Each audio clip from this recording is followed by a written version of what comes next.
guys. All right, this is not in most places you guys go. Will not know what to do with it. So I'm gonna show you guys, I'm gonna break down how to get tatted like this. All right, if you guys wanna get tatted, that's what we're about to break down on today's live. This is all my non-citizen national passport. So I'm excited to break this down to you guys. I know a lot of people have been questioning, in regards to such. There's a lot of information out there that doesn't just give full clarity, right? There's so many truths within it, but they're not giving full clarity, and it's not allowing people to take and get the proper steps or get the proper outcome, in which they desire. So I'm grateful, I'm honored, I'm blessed to be here. We're currently tuned in from Vietnam. This is what we just got tatted. Been out here probably for about, we got these 2 new tattoos. This is from, where's Japan's?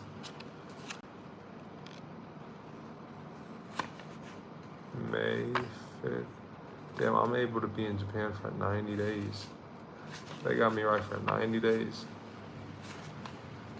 May 5th, 2025 to August, June, July. Sheesh. This one right here.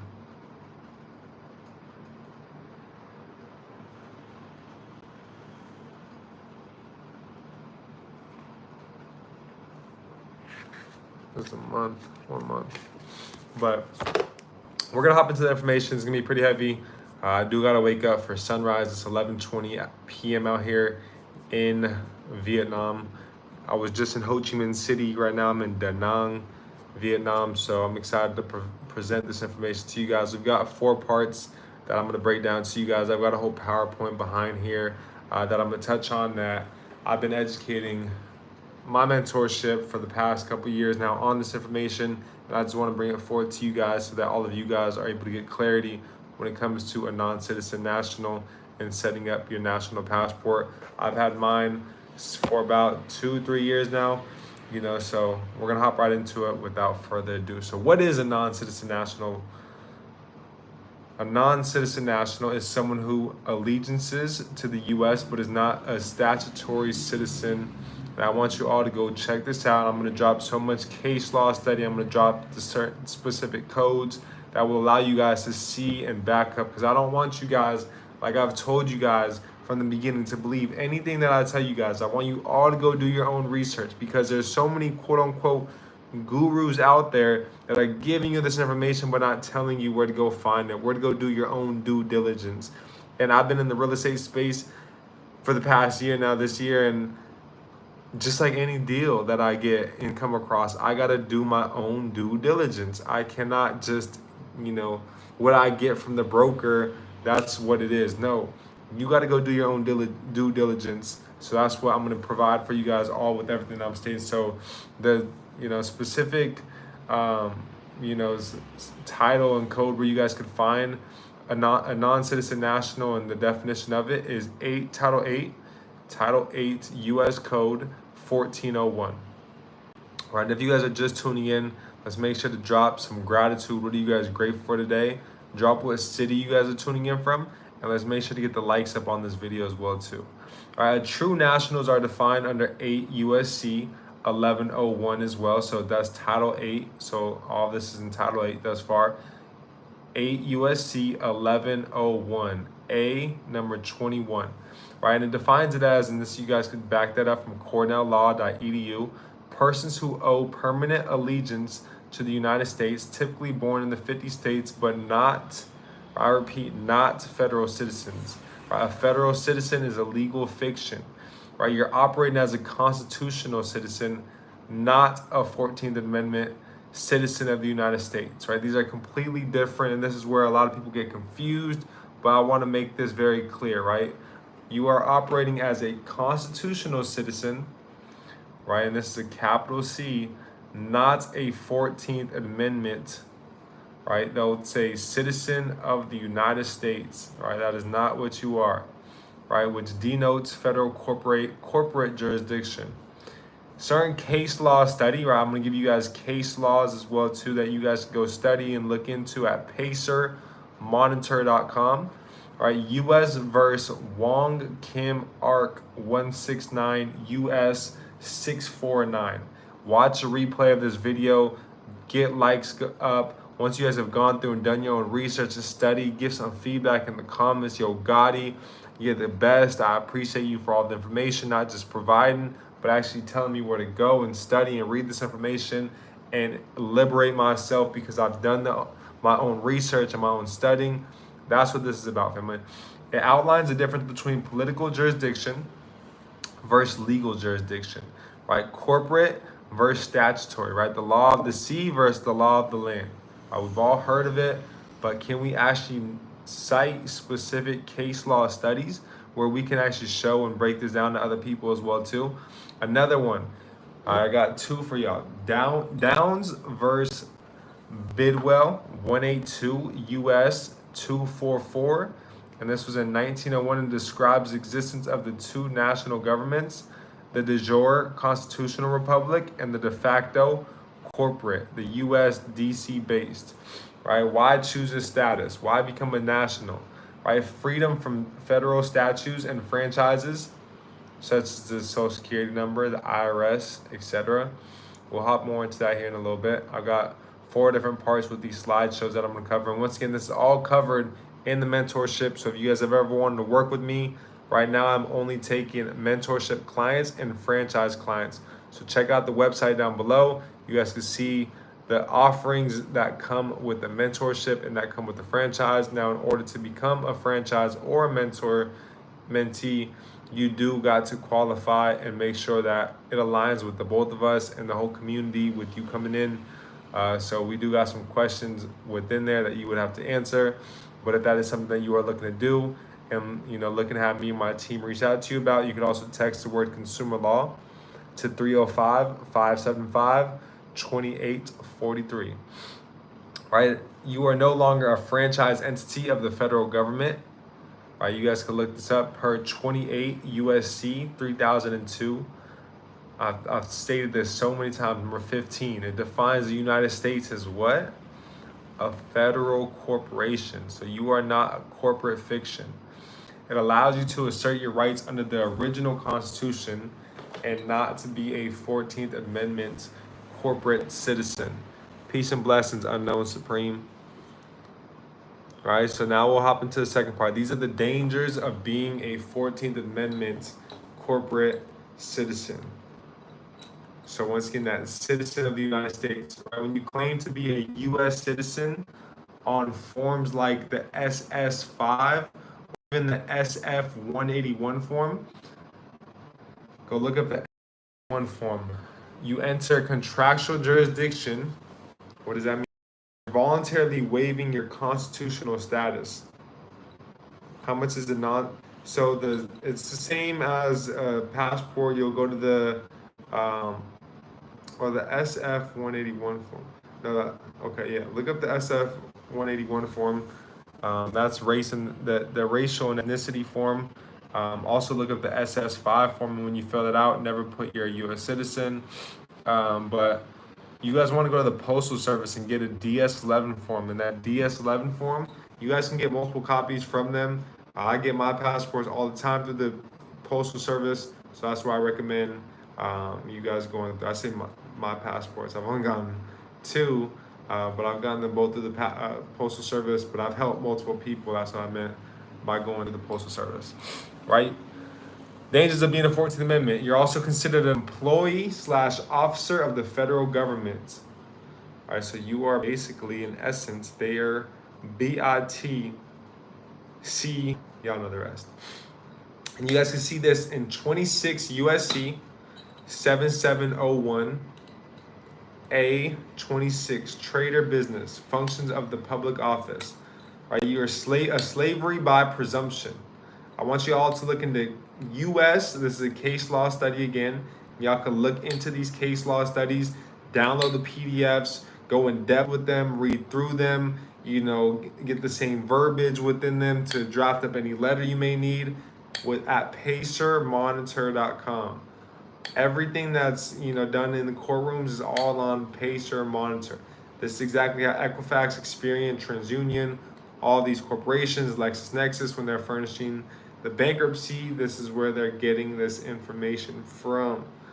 All right, so case US, right? US versus Anthony, 24, Fed 829. Residents and citizen of the U.S. is a specific class of citizen created by Congress, not the Constitution. Not constitutional. Then we got Belmont versus Town of Gulfport, 122 SO10. Taxpayers are not de jure state citizens. Federal Reserve notes are obligations of the U.S., right? So this is 18 U.S.C. 8, and only corporations can be taxed in those.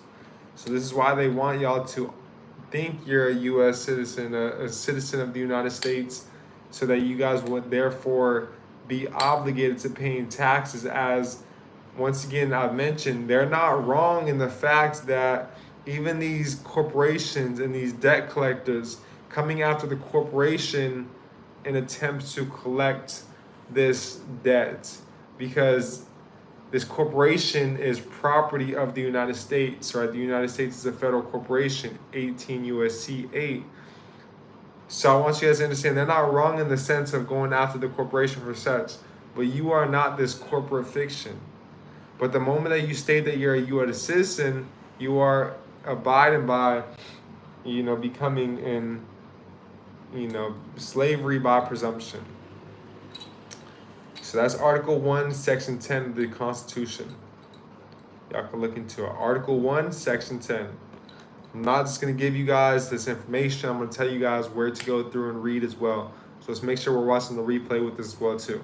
So now we're going to talk about navigating the borders and travel. So how can I too get my passport tatted like you? I'm tired of getting all these tattoos on my body.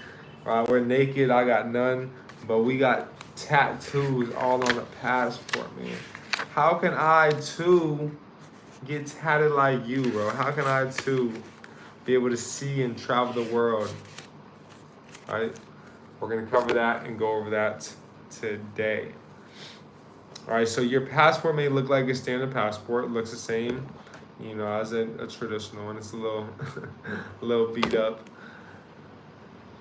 but it's coded differently in the systems. Often marked restricted or do not detain, right? A lot of people hear about the do not detain list. How can I be put on that do not detain list? All right, well, follow the steps and properly fill out the DS-11 form, and you too can, get a non-citizen national passport. Expect questions at borders. Be calm and state that you're a national, not a U.S. citizen. Avoid these pitfalls. Never state that you are a U.S. citizen on any part of the DS-11 form. So never. That's going to ask you if you're a U.S. citizen. It's going to ask if your parents were a U.S. citizen. No to both. Use terms like non-citizen national. Check no on the U.S. citizen questions for your mom and dad. For your address, when you guys fill out your address for your permanent address, you'll put rule-free delivery and zero out the zip codes to show non-domestic jurisdiction. So some case law defenses: SHACT, SHACHT man versus Duels 225. Passport equals unconstitutional deprivation of liberty. Go look into that case law. Harmon versus Forsenus, FORSSENIUS 380 US 528. States may not condition a right like travel on surrendering constitutional rights. So what are the benefits of getting this non-citizen national passport? Why should I too get this as well? And if you, once again, are looking to get access to this, you must be part of our mentorship. That's the only way that I'm offering these teachings more in depth and showing you and giving you the guides to get access to this is through our mentorship. Until we relaunch YBC University. And when we relaunch the university, we're going to come forward with a lot more information, and we're going to come forward with some better technology as well. All right, so step number 4, benefits of the passport. What are the benefits of it? Legal shield and travel freedom. You can legally stop tax collection efforts. What we talked about earlier. Property seizures and even tickets under certain state jurisdiction limitations. It opens the door to deregistering vehicles, avoiding permits, license, and unlawful debts enforcements. Proof of standing, passport plus birth certificate equals proof of original state citizenship. Certified copy of both should be included with any cease and desist or tax rebuttal. So that's really the power, and I'm gonna leave you guys with some case law, some statutes to cite inside of your guys' video or inside of your guys' letters. So we got 8 USC 1101. This defines a national. Scroll down to number 21. 8 USC 1401. It defines a citizen at birth, a corporate jurisdiction, right? This is what you guys don't want to be. 28 USC 3002, number 15, defines the United States as a federal corporation. And we got US versus Wong Kim Ark, distinction between political allegations and statutory jurisdictions. We got Downs versus Bidwell 182, US 244, the dual government theory, warning by Justice Harlan. US versus Anthony 24, Fed 829. This is the distinction between corporate, created, and real citizenship. Belmont versus Gulfport, taxpayers are not de jure citizens. Twinning versus NJ, 14th Amendment does not carry constitutional rights like the 2nd or the 5th. All right, the 14th Amendment, see when it was created as well too. 42 USC 408 A8, a felony for anyone to compel you to disclose your social security number. All right, for me, so I'm grateful to provide this value to you guys, but it doesn't do nothing if you guys don't go out and take action, and if you guys do not stop putting a U.S. citizen on any documentation, the SS4 form, the SF181 form, any form that you guys receive, never put, the DS11 form as you guys fill it out to go out and require or receive this non-citizen national passport. Never fill out that you guys are a U.S. citizen, because that is not who you are unless you are a slave to this corporation. And if you want to continue to be a slave to this corporation, you can do so. But me personally, I've got completely different. How much is a non-citizen national passport? So I was running a promo. Typically I ran $250, but I did it for $100 on Mother's Day. Oh wow, all the forms is online. You can print them out. It's all public information. It's here, family. It's now. Right? It ain't no secret. It's just information they don't want us to know about. But super blessed, super grateful. I hope you guys were able to take advantage of these teachings. I want to show you guys really quick the power of it and what it's led me to do, and be able to see I'm out here in Vietnam. And life is good, man. Life is great. All right, this is life in Vietnam. I'm right here on the river. We're in Da Nang. So go out, family, and take action on these teachings. If you guys have any questions, make sure to schedule a 10-minute call with us. Other than that, it's nighttime over here. As you guys can see, it is 11:30, and I'm about to be up for sunrise. I'm about to go hike this mountain. I've been running a lot. Make sure to check out CreditGotti's World, which is my vlogging channel. And on that channel, you guys can see more of the travels, the things that I do, a day in the life with CreditGotti. It's more than just business stuff that I do. So I'll see y'all soon, family. Peace and love.